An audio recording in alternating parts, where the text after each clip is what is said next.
Bethesda nasceu num momento um pouco difícil, conturbado da minha vida, mas foi algo muito especial do Senhor, né?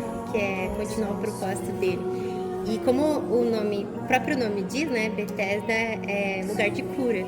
Então eu vejo Bethesda como um lugar de cura, né? Um lugar de restauração, um lugar de novos começos. E Deus tem usado, pouquinho tempo que a gente já tá, mas Deus já tem usado Bethesda para abençoar muitas vidas.